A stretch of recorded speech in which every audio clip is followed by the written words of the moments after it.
Let's get it right. At some point in your career as a talent acquisition professional, you're going to have this moment of realization. You're no longer going to be a yes person. You're going to consult and you're going to start standing firm to your hiring managers. You are the specialist. So if this is you right now, or maybe this is where you think you're at coming up, then this is what you can expect from this conversation. So, get rid of the, imposter syndrome. You need to stand up for what you know best. You are the expert in the field and you should be leading this process. So that's what I mean by standing firm to the managers. You need to make yourself understood on why you want to have this conversation. If they refuse to have it, you can always, say that, listen, this conversation is going to help me understand more the need how I can support you better. Are we on the same page? Do I bring the right talent in the pipeline for you? I think, if the person doesn't want to have that conversation, then maybe they shouldn't be a hiring manager. They shouldn't be a people leader. Adriana is phenomenal. She has worked for some brilliant companies, currently the head of people and talent, a very successful seed and pre-seed VC, supporting founders of early stage companies create the right hiring processes. And she has gone through the first-hand process of that realization. She talks about her experience. She talks about all the questions that she now brings into her processes to make sure that from the very beginning, she sets a tone with her hiring managers. She gets that respect, she gets that appreciation, and it doesn't matter if it's a first-time hiring manager or a 10th-time hiring manager. She knows how that she can bring value to that person and actually projects that to them. So I genuinely hope that you enjoy this episode. I loved every single second of it, and a lot of this information I've already started to implement myself. Thanks for joining, and thank you, as always, for helping the podcast grow.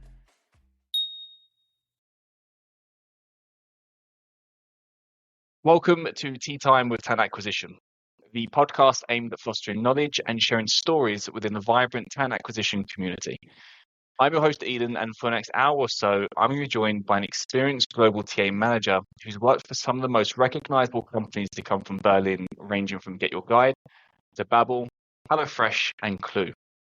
Leaning into all that she has learned across these fast-paced environments, this individual now uses her skills as a head of people and talent for a Berlin-based pre-seed and seed VC, helping to shape the future of multiple companies simultaneously. And this wider knowledge of working with founders and senior members is actually where today's topic is stemmed from. We're going to focus on how we as talent professionals can stand up and drive impact into any hiring process in the right way. We're going to explore methods that have been tried and tested and giving you options should you feel that some of your hiring managers are maybe just not listening to you. So when you're ready, grab your favorite tea or coffee if you prefer, and join me in welcoming today's guest, the head of people and talent at Cavalry Ventures, Adriana Hurduc. So thank you so much for joining. Thank you very much for the introduction, and thank you for having me. Looking forward to our conversation. The pleasure is genuinely all mine, and this is one that I've been this is one I've been very excited, because I think at some point, doesn't matter how experienced you are, we all as talent professionals at some point have had enough, and we have to sit back and go, can't take this anymore, and you need to, as you say, stand up. But that's why I'm kind of really excited to see how you've been doing this yourself and how you've managed to do it in the right way. And hopefully we can pass some of that knowledge into the listeners. Before we get there, if it's cool for you, I just want to peel it back a layer, because you've worked with a variety of different talent teams. You've seen how they function. So I'm curious to understand from your perspective, what makes a high-performing talent team? Okay. I think a high-performing haven't I? Yeah. I didn't expect that. No, that's actually. I think a high-performing team, obviously, will um, should actually, like come from different points of view, right? Like building performance is, it's coming from multiple points. It's very good communication in the team with your stakeholders.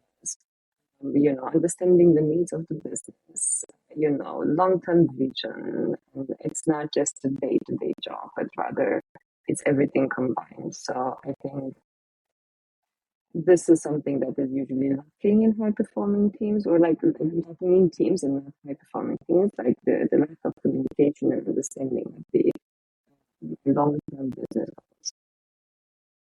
So bringing in where are we going as a business, the Yeah. strategy to, I guess, to get to that, and the day-to-day nitty-gritty we need to find people, and bringing that into those, I guess, that triad, as it were, to that. If we can understand all of those elements correctly, and we have a team that can understand all those elements correctly, that's the epitome of high performance for you. Yes. I'd say so. Okay. So then coming back to the topic of standing firm, because at some point we want to be a high performing team, we need to be able to do this. So what does standing firm to our managers as a TA professional mean? Mhm. So I think there's a huge lack of understanding of, like, why have you been hired usually in your role, and why do you are hired as an expert in that field. You need to stand for what you're doing. You are the person that is ensuring all the alignment with the strategic goals. You're maintaining the integrity in all the talent decisions, and you're definitely like fostering the long-term success in management. So, get rid of the imposter syndrome. You need to stand up for what you know best. You are the expert in the field, and you should be leading this process. So that's what I mean by standing firm to the managers. Yeah. As you said, when you've been doing it for many, many years, right? Yes. And do you think there's a difference between standing firm when you're somebody who's 6 to 18 months into the role, or into the industry rather, versus when you're 5 years, versus when you're a decade and plus, example? We're all still professionals. Of course, some of us have gone a little bit further. We probably, imposter syndrome's still there, but it's maybe a little bit quieter. Let's say that. But do you think that should change how we are with our managers in that case? Definitely. It's a learning process. At the end of the day, you're working with people. At the beginning of your career, you tend to say yes to everything because you also probably don't know everything. And you tend to agree with the managers or hiring managers way more than maybe you should. You don't challenge them. You don't really ask questions when you're younger. And I guess, the more experience you get, then you also understand the business, you understand this is going to grow, what is the impact, what questions to ask. And, this is basically challenging the hiring manager, so to say. And yeah, for me, it was a huge difference. In early days, I would definitely not ask all of this and feel like small in a way. But then, if you would put me in a room nowadays with a hiring manager, there's definitely a completely different approach. And I would challenge them on everything from, why do you need the role? Why do you need the seniority? Why do you need the title? Why do you want to pay X, Y, Z? Who's this person going to report to? Why? There's going to be a lot of why involved. So, and it's going to be a lot of discussions prior to actually even kicking hiring for that specific position. So very different than my first 6 to 18 months of the job. Well, I've got a why question back for you then, Yeah. considering we like why questions. I mean, why is it even important for us to get this right? Saying to I guess one of the benefits you just today is, you felt small at the beginning when you're just saying yes to everything. And fair enough, we can change the perception of how we are in a business, but for our own careers, fundamentally, Why is flipping around how we're kind of structuring ourselves and how we're projecting our role to the wider company? Why is that even important? It's being a talent professional, it's an important position in the organizational. And, talent people and people actually roles,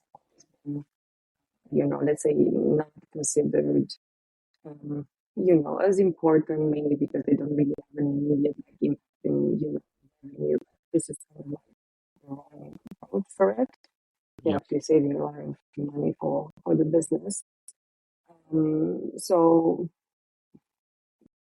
I think you just need to make yourself present, and you are part of actually shaping the future of the business. This is going to look. You need to have a voice, and you need to, in order to have a voice, you need to understand why you need to new people. What is the plan for the new person? Where is this, team going to grow? Can you actually promote someone internally instead? There's a huge, in my experience, there's always a huge need for new people, always new people, source people. Like, oh my gosh, why don't you source? Look internally as well. Like a lot of the companies and a lot of the founders don't really check the internal and they don't really think of who they could potentially promote. Who are your A players? Can they be with you like in seed? Can they be with you in Series B? Can they be with you later on? Make sure that you also nurture that talent. And usually, talent people can also support with. It really depends on the stage of the business and how much involvement you get, but you can definitely shape I think the position you have is quite a unique one where obviously you get the chance to flex, to your experience to quite a few different founders simultaneously, and you can help them grow. But taking it back when you weren't at Cavalry into, your former companies, and then put yourself back into the individual contribution role, because this is what, again, most of our listeners sit into this category, right? So somebody might be sitting there going, I agree, Adriana, I agree exactly, but I don't want to rock the boat because I've got a mortgage to pay for, I've got my bills to pay for, the vet bill coming out next month for my dog, whatever, right? Life gets on top of us. And I think some people kind of just fall into the category of I don't wanna come across, I don't wanna come across as difficult. And I don't agree necessarily that's the right phrase, with it, but you get what I'm saying. So then how can we do this in the right way? Because I do definitely think there's a right way to kind of go around to your hiring managers or speak to your hiring managers, and then maybe the more forceful wrong way. So what key elements, I guess, would you say, or would you encourage people to at least try based on what you've seen or what you've also done? So I would say that if you cannot go to your hiring manager and have all of these discussions, then you shouldn't be working there. So maybe just not the same place. You want to bring new people into the team where you don't have a voice and you cannot really communicate with your hiring manager. It doesn't mean that they will always agree with you, but there should be the chance and possibility for you to just go to them, bring up the topics that you have and the worries that you have or the questions that you have in order to do a good job. And if you cannot really do that, then why are you there? There's a lot of companies out there that you will have you to actually ask these questions. And at the end of the day, I guess it's a matter of agreeing and discussing, what can you change? If you need to change anything, do you need to adjust anything? But, what I have done in my learning in this past year has been, we work with people, and you need to, at the end of the day, adjust based on also who you're going to talk to. Meaning, I would say, let's say that, it's a hiring manager that we are discussing. I would say you need to try and sit down with them and understand also, the professional experiences, both positives and negatives, because there's a lot of them. understand also the type of talent that they need, and what are they considering to be good talent, and um, also, do they have a good understanding? Is that talent really suitable for the current business, current team, or like the near future? Because I also refer to like pre-seed, seed, early stage companies like Series A, because like this needs also change quite a lot with Yep. the I guess the stage of the business. I mean, if we're talking about corporate, then it's a different story. I refer to early stage companies. Do you have enough runway for the type of talent that you're looking for? Like, do you have the budget for that? Do you understand the cut in the budget that is going to, like, if you bring certain talent on board? So I would say that this is one of the first things that you need to go. And I think once you're going to approach people, no matter who they are, how good, how senior, how difficult to work with they are, I think they will open up to you, and you can have a very good collaboration, because so far every single hiring manager I've worked with that I have shown interest towards, try to understand them and their team and their needs, has been an extraordinary. I don't understand that. You cannot do your job. You cannot hire the right people for them, for their needs. And then this is just going to be careless and be disappointed. And, the entire trust towards the function of talent acquisition and towards you as a professional is going to drop significantly. So, correct if I'm wrong. So before you start working someone's role, say I'm the hiring manager, Yes. you're going to take some time to get to know me personally, my background, my interests, not my team, not what I'm looking for from my team, but you want to get to know me personally. Get to know you, but also your team, not just yourself, because you're Okay. not hiring just for yourself. This is rather, I need to understand the mindset of the person that I'm going to work with. Generally you're doing this once, because then, if you're in an early stage company, the team is very small. So you don't have to do this in every single job that you're going to, put out there. And sometimes you don't really have to do this. For example, I never did this, when I opened a new role, but rather I tried to do all of this when I joined the new company. Just trying to get Got you. all of the potential hiring managers before we work together.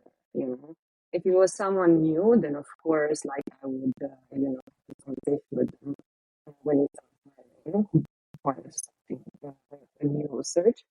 But other than that, I usually try to have these conversations at the beginning when I join a business. I try to get to know everybody, their interests, and it's very important to understand who they are, because at the end of the day, also the team is very important. The type of people that they have in the team, the professional background, the companies they work with, and so on and so forth. Because at the end of the day, in most of the cases, the hiring manager is the one making the decision. It's not the team. The team, yes, they give an opinion, but the decision always lies with the hiring manager. Most cases, yeah. So you're setting that narrative from the beginning. yes. You're joining that company. You're spreading out to say who is a potential manager that I'm going to interact with in my niche. Let me get to know you, get to know your department. And then when they have a hiring, you've got at least some way of knowing who that person is and what typically. I love that. Absolutely love that. I think this is extremely relevant. And I think that as a talent professional, you cannot really do a good job if you don't know them in early stage companies, because I say that early stage is early stage. Yeah. I guess also this is why you join early stage companies, right? You really want to have the feel of being able to reach out to your hiring manager, team members. You can have an open conversation with them. So, this is also the reasons why you join an early stage business. At least for me, I want to be able to ask all of these questions without feeling Yeah. that I'm judged all the time. You should ask this. You should do your job. How can you do your job if you don't ask questions? That's my I think we're opinion. also in an early stage. The vast majority of times, I mean, I'm working with an early stage at the moment, and Mm-hmm. the vast majority of times they actually don't even know the answer themselves. So you're probing them with a question that they also haven't thought about because they're thinking of 10,000 other things, and you're thinking, okay, have you thought about this? And it illuminates. But if we take it back to get your guide where you were before, or Babbel, they're much larger entities. They've gone through the processes of that, so maybe it's a little bit of a different environment that you might find. But that element of spreading out and learning, I do that. Mm-hmm. Sometimes I get told off from internal recruitment teams because I do it. But when I'm pitching what we do, it's like I'm not doing it to go behind your back. Is that, for example, this is a prime example. I've got a position with a VP of engineering, but his Mm-hmm. director in form is also looking.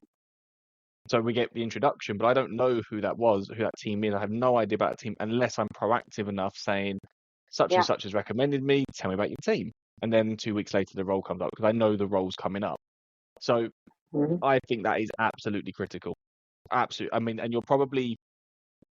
I'm pretty sure you're the first person in 50 episodes that I've had on this as a guest who has been, I mean, I'm sure others have done it, but it hasn't come up in conversation. So if somebody is listening, please, please, please, please, please do this. So then the next question is, you've set that narrative from the beginning. So you've beaten Yeah. your punch to your hiring managers. They know what to expect. So making Mm-hmm. that the challenges to them is a lot easier. So let's say somebody is in a position where they haven't done that from the beginning.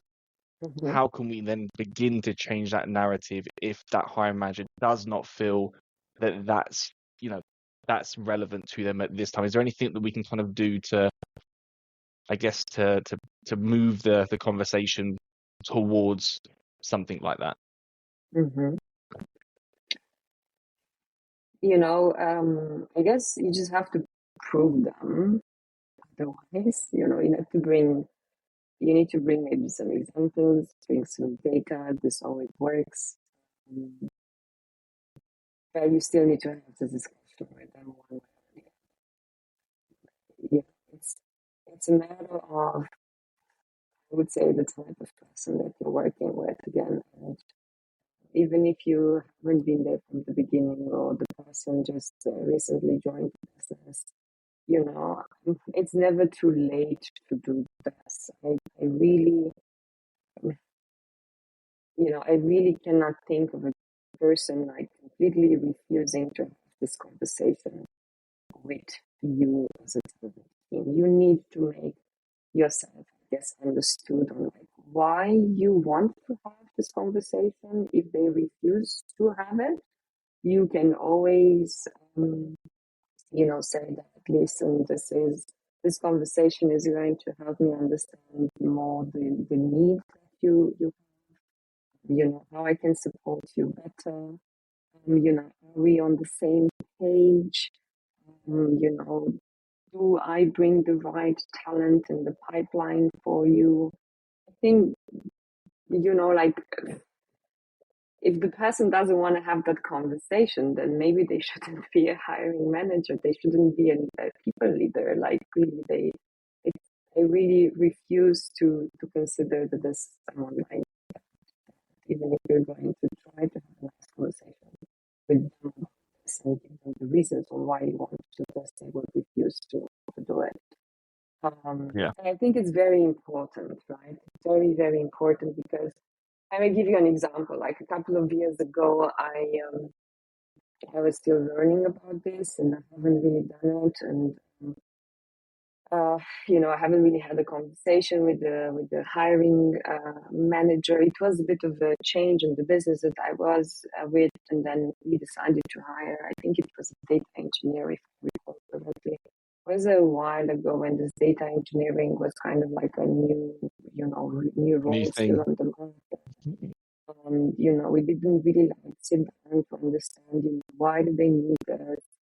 What do they expect from this position? It is new. The person cannot have 10 years of experience in data engineering because it's a new role. It took us a couple of good, probably even months of actually trying to hire someone, and we didn't.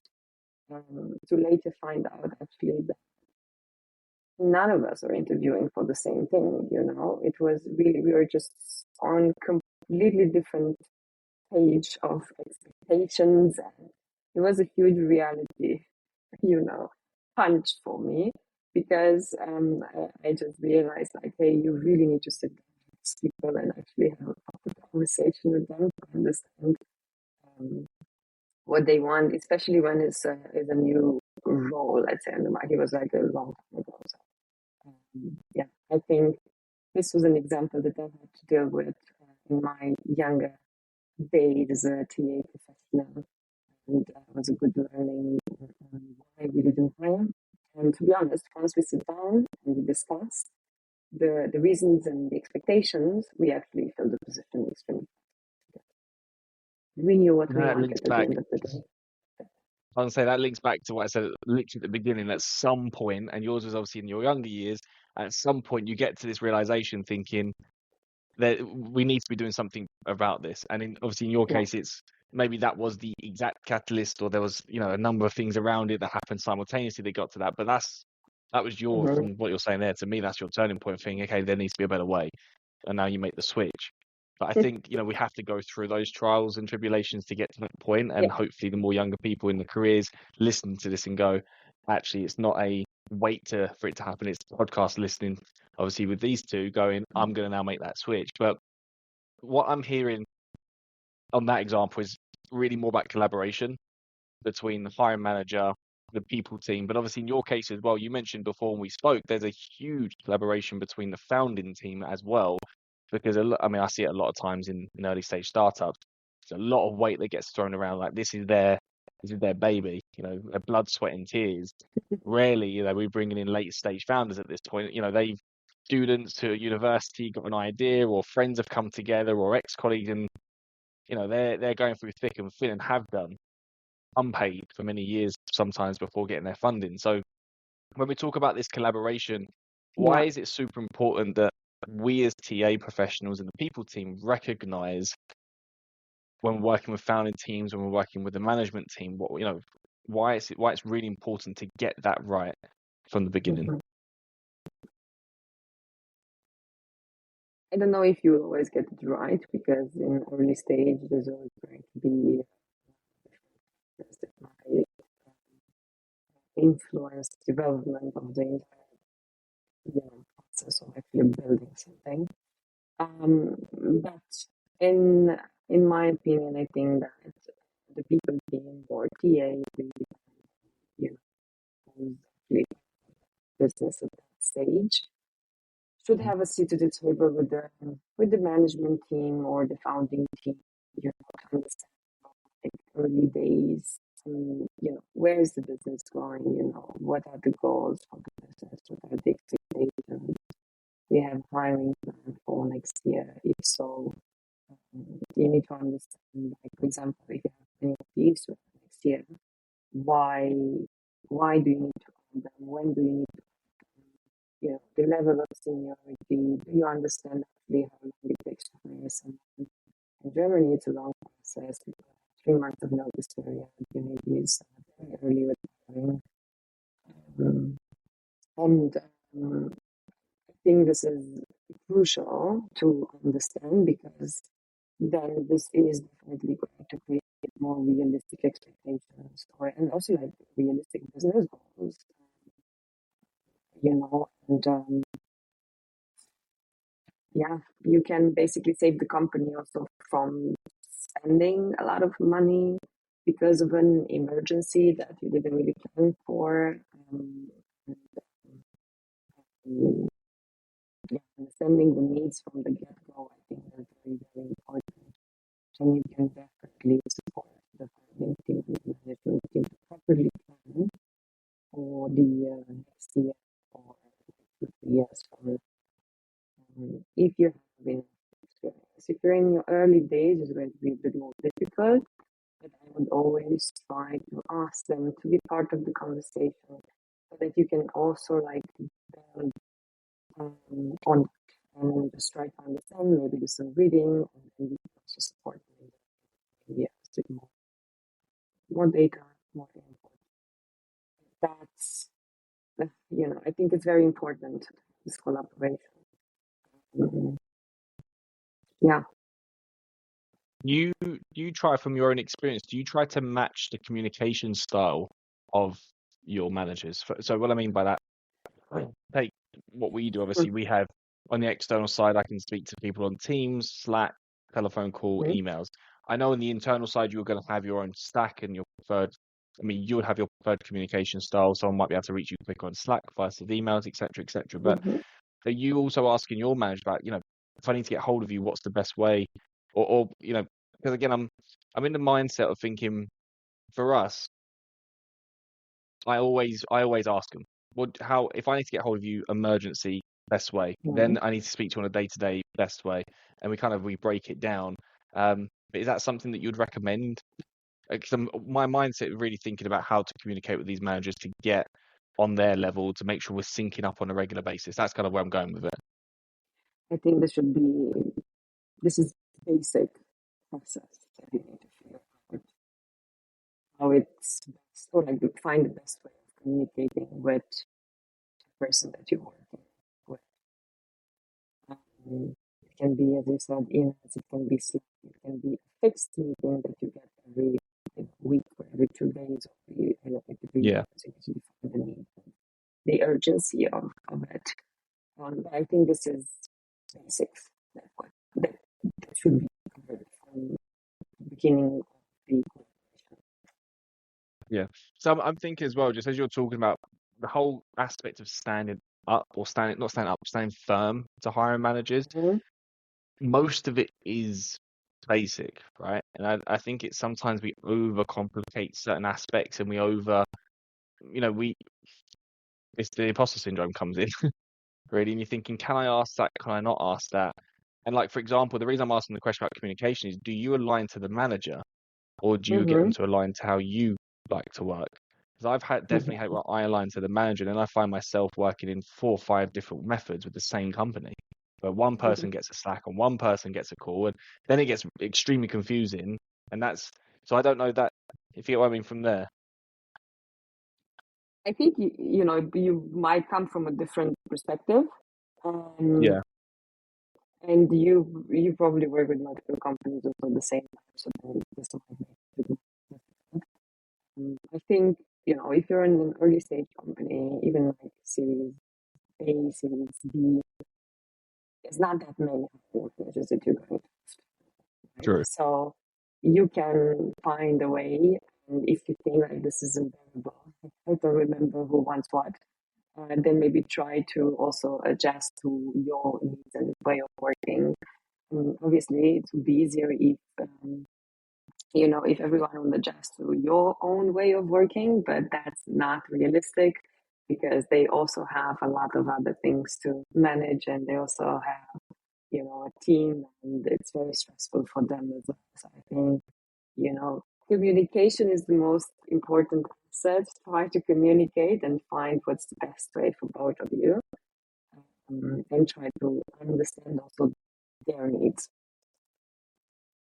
Yeah. It would be amazing if it would be just one way. I guess it would be a dream, easy peasy, but it's not. I mean, working with people, it's never easy. It's always going to be a challenge.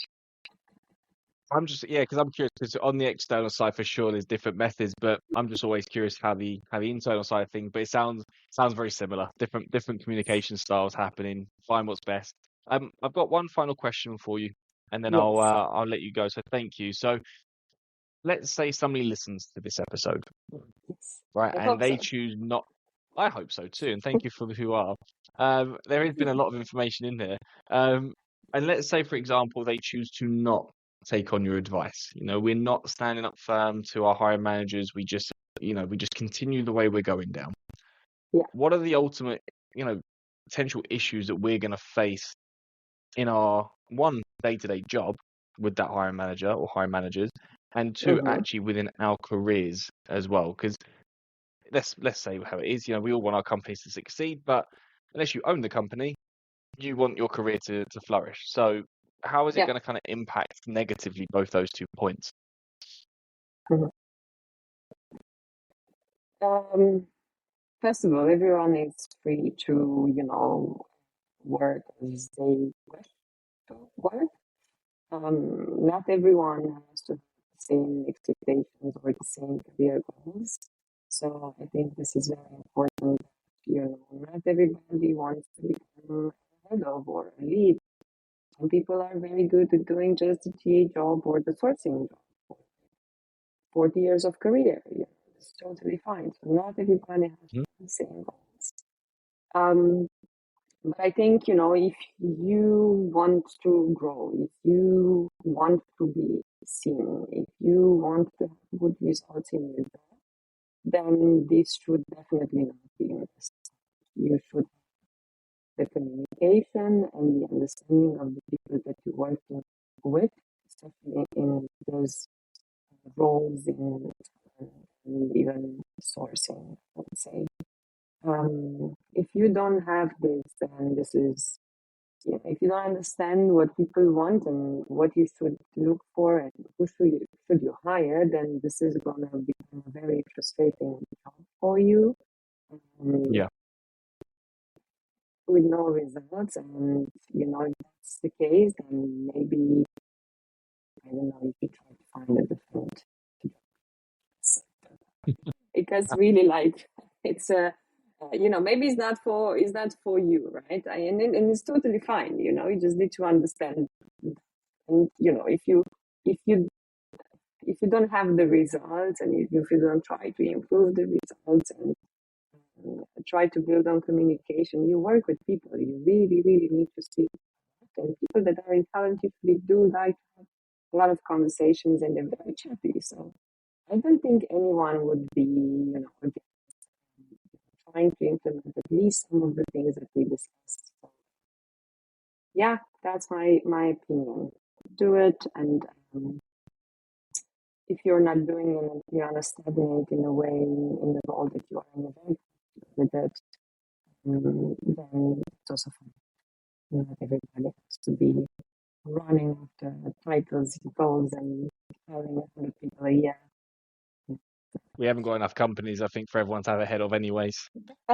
So, but I appreciate, Adriana, I appreciate you spending some time and going through it. So, should somebody want to pick up the conversation, get to know you a little bit more, brain about something else, where is the best place that they can find you? They can find me on LinkedIn. Very nice. I will put your LinkedIn tag handle, whatever we call it these days, into the footnotes of this. But thank you so much for taking the time. And like I said, I think I was hoping this episode would be what it was, which is very much one of those where there's so many little nuggets of information that people should be trialing and erroring. And if someone listens well enough and hard enough, there's questions that you've basically given us start to finish about what they should be asking hiring managers to take you from, a standardized job order intake, I guess, to something that's a little bit more sophisticated, something that's going to make you stand out a little bit more to your hiring manager and get that, I guess, command that respect from the beginning and kind of make this whole transition a little easier. But thank you so much for taking the time. My pleasure. Thank you for having me. Bye bye.